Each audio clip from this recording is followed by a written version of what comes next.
Maithili express की शानदार प्रस्तुति।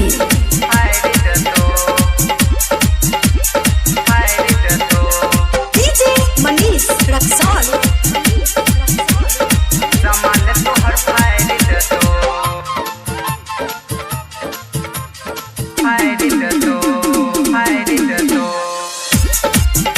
खुशी रिकॉर्डिंग स्टूडियो बलुआहा।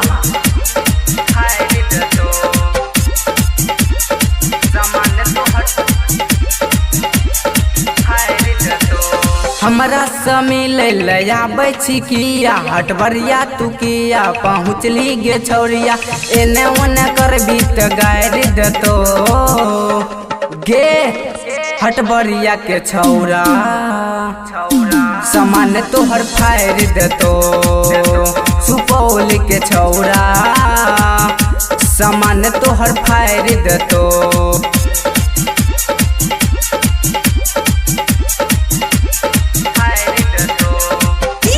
मनीष रक्सौल।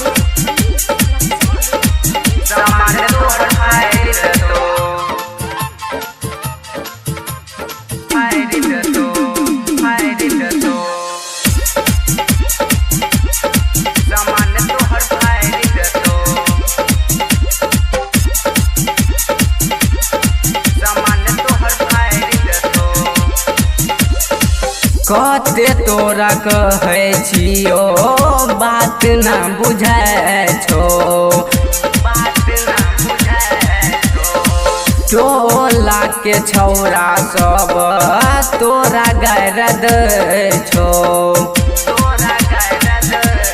हे गई कते तोरा कहै छियो बात ना बुझै छो टोला के छौरा सब तोरा गायर दै छो जहिया पकड़ तो केस उजारि देतो गे हटबरिया के छौरा सामान तोहर फाड़ि देतो निर्मल के छौरा सामान तोहर फाड़ि देतो।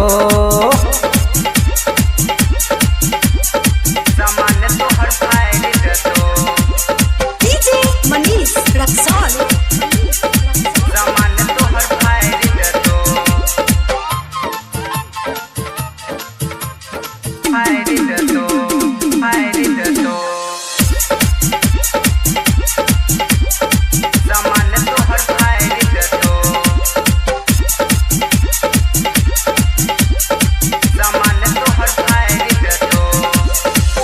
राइटर राजेश भाई तोरा रोजे रेसै छो छोरा विकसवा तोरा एने ओनी खोजै छो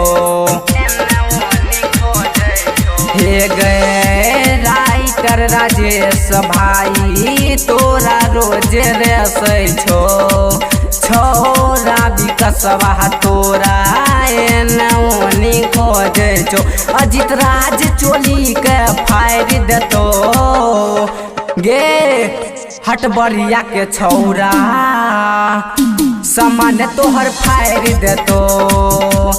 खुशी रिकॉर्डिंग स्टूडियो बलुआहा।